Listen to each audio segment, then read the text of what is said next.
मित्रों नमस्कार। आज चर्चा करेंगे अजपा जप और श्वास की कीमियों की। श्वास में कितनी कीमिया होती हैं, कितनी बारीकी होती है, उस विषय पर चर्चा करूंगा।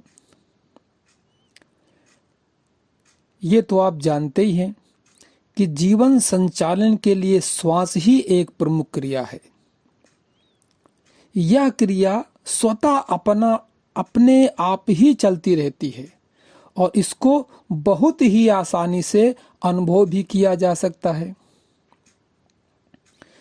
और श्वास लेने के लिए शरीर में दो नासापुट होते हैं जो नासिका के छिद्र होते हैं। एक होता है बायां नासापुट, एक होता है दाहिना नासापुट, जिससे लगातार श्वास आती जाती रहती है। योग की भाषा में इसे स्वर भी कहते हैं। स्वर से ही हमारे अंदर ये जो प्राण है इनका संचार होता है। इसके अंदर संसार के अति महत्वपूर्ण रहस्य भरे पड़े हैं। इस शरीर रूपी अद्भुत यंत्र जिसके अंदर मन है, बुद्धि है, चित्त है, अहंकार है, इंद्रियां होती हैं, इन्हीं के द्वारा भौतिक संसार के जितने भी कार्य हैं वो पूरे किए जाते हैं। और इसके लिए जो शक्ति आती है वो प्राणों से आती है और प्राणों की शक्ति श्वास से आती है।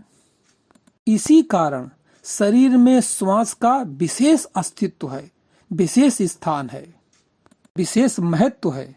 आपने देखा होगा कि नासिका के छिद्रों में आने जाने वाली जो श्वास है ये एक छिद्र से अधिक और दूसरे से कम चलती है और कुछ समय पश्चात दूसरे से अधिक और पहले वाले से कम हो जाती है। यह श्वास प्रश्वास की जो प्रक्रिया है एक एक घंटे में बदलती रहती है। योग की भाषा में बाएं छिद्र से चलने वाली श्वास को चंद्र स्वर और इसी को इड़ा नाड़ी भी कहते हैं। दाएं छेद से चलने वाली श्वास को सूर्य स्वर या इसी को ही पिंगला नाड़ी भी कहते हैं। चंद्र स्वर ठंडा यानी शीतल होता है, सूर्य स्वर उष्ण और गर्म होता है।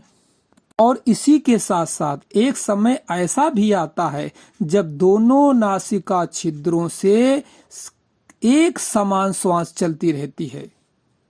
जब दोनों नासिका छिद्रों से आप अनुभव करें कि दोनों से बराबर श्वास चल रही है, इसी को सुषुम्ना नाड़ी का संचालन भी कह सकते हैं। इसी को प्रारंभिक अवस्था में ब्रह्म नाड़ी या सूक्ष्म नाड़ी या अतीन्द्रिय ज्ञान की नाड़ी या अलौकिक ज्ञान की नाड़ी भी कह सकते हैं। इसी कारण ध्यान साधना के समय जब भी आप बैठें इस नाड़ी का चलना बहुत आवश्यक है, यानी दोनों नासिकाओं से बराबर श्वास का चलना। इसी के चलने के समय को संध्या काल भी कहते हैं। इस समय भीतर चंद्र स्वर तथा सूर्य स्वर दोनों मिले होते हैं। बाहर प्रकृति में प्रातः काल में जब चंद्रमा अस्त होने लगता है और सूर्य का उदय होने लगता है तथा शाम के समय सूर्य का अस्त होने लगता है और चंद्रमा का उदय होने लगता है, दोनों को ये जो समय है ये दोनों के मध्य काल का समय है। यानी एक अस्त हो रहा है, दूसरा उदय हो रहा है, फिर दूसरा उदय हो रहा है और पहला अस्त हो रहा है। ये समय दिन में 2 बार होता है। तो सुबह को कहते हैं प्रातः संध्या और शाम वाले को कहते हैं सायं संध्या। इसी समय जप तप पूजा पाठ का विधान हमारे शास्त्रों में दिया गया है। ऐसे समय में ही जप तप ध्यान है, साधना है, ये सब किए जाते हैं। क्योंकि बाहर प्रकृति और भीतर शरीर में न तो अधिक गर्मी लगती है और न तो अधिक सर्दी लगती है। क्योंकि दोनों स्वर यानी सूर्य स्वर गर्म और चंद्र स्वर ठंडा दोनों समान रहते हैं, सम रहते हैं। सूर्य स्वर और चंद्र स्वर दोनों के दोनों बराबर चलते रहते हैं दोनों नासिका छिद्रों से। इसी कारण इस समय ध्यान करने में, ध्यान में प्रवेश बहुत आसान हो जाता है। बहुत आसानी से आप अपने अंतःकरण में, अपने ही शरीर के अंतःकरण में बहुत आसानी से आप उतर सकते हैं। इसी को शून्य नाड़ी तथा अतीन्द्रिय ज्ञान की नाड़ी भी कहते हैं। इसी कारण परमात्मा की प्राप्ति, अतीन्द्रिय ज्ञान की प्राप्ति, ध्यान साधना, संसार के पार जाने का मार्ग, उपासना या समाधि का अभ्यास और योगिक की और धार्मिक भाषा में मुक्ति, मोक्ष, कैवल्य, निर्वाण प्राप्त करने के जितने साधन हैं, योगाभ्यास, योग की सिद्धि, कुंडलनी जागरण, खट चक्र भेदन, ये जितने भी हैं सभी के सभी सुषुम्ना नाड़ी के संचालन के समय करना चाहिए। और आपकी जानकारी के लिए यह बता ही दिया गया है, सुषुम्ना नाड़ी का संचालन उसे कह सकते हैं कि जब दोनों नासिका छिद्रों में बराबर श्वास आ जा रही हो। एक विशेष बात और है, ध्यान से सुनने योग्य बात है। इस समय यदि मनुष्य पूजा पाठ, धर्म, कर्म, ध्यान के अतिरिक्त सांसारिक जगत के कोई कार्यों को प्रारंभ करता है, तो चूंकि ये शून्य नाड़ी है इसलिए उसका कोई कार्य पूरा ही नहीं होता है। अर्थात आप कोई सांसारिक कर्म अगर प्रारंभ करते हैं और प्रारंभ करते समय आपकी दोनों नासिका छिद्रों से श्वास बराबर चल रही है, यानी शून्य नाड़ी चल रही है, तो इस समय प्रारंभ किए गए जितने भी सांसारिक कर्म हैं उसमें मनुष्य की जो मनोकामना होती है वो पूर्ण होती ही नहीं है, अधूरी रह जाती है। इसीलिए इसे शून्य नाड़ी कहते हैं। इसके नाम से ही पता चलता है कि इसके चलते समय प्रारंभ किए गए कार्य का परिणाम शून्य होगा, अर्थात कार्य पूरा नहीं होगा, सांसारिक कृत्य केवल।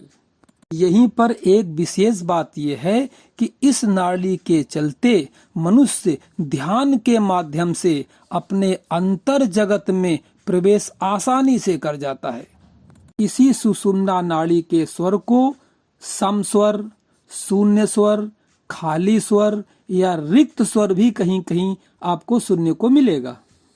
इसीलिए इस स्वर का उपयोग विचारों को शून्य करते या विचारों को बिल्कुल शांत करने में, खाली करने में किया जाता है। यह मनुष्य जाति के लिए परमात्मा की ओर से एक अनूठी और चमत्कारिक सौगात मानिए, क्योंकि ऐसे में सूर्य स्वर और चंद्र स्वर दोनों एक साथ चलते हैं, यानी शरीर के भीतर सर्दी और गर्मी का भाव जो होता है वो बराबर रहता है, सम रहता है। भीतर न तो अधिक गर्मी लगती है और न ही अधिक ठंडक महसूस होती है। इसी कारण ऐसे समय में जब कोई साधक ध्यान साधना के लिए बैठता है तो उसका मन बेचैन नहीं होता है और वो अधिक समय तक ध्यान अभ्यास कर सकता है। अब आइए श्वास की कीमियों का जो दूसरा पहलू है उस पर बात करते हैं।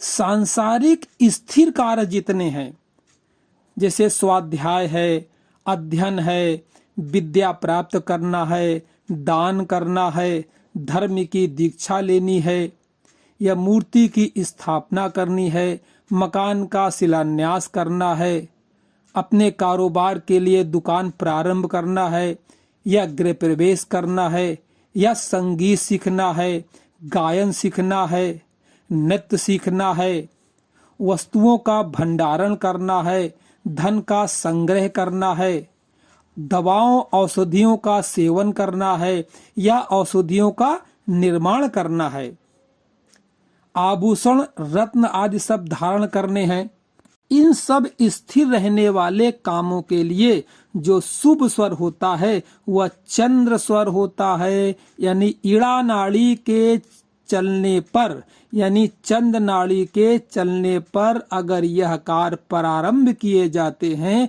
तो उनमें सफलता निश्चित मिलती है। अब आइए सांसारिक कठिन कार्य, शक्ति प्रधान कठिनाई से सिद्ध होने वाले कार्य, जैसे गणित का विषय है, विज्ञान है, इंजीनियरिंग है आदि का अध्ययन है, तैराकी करना है, कुश्ती, युद्ध करना है, पर्वत पर चढ़ना है, पर्वतारोही का काम करना है, किसी भी कठिन विद्या का अध्ययन करना है, तंत्र शास्त्र के प्रयोग करने हैं, जैसे स्तंभन है, विदूषण है, उच्चाटन है, मारण है, वशीकरण है।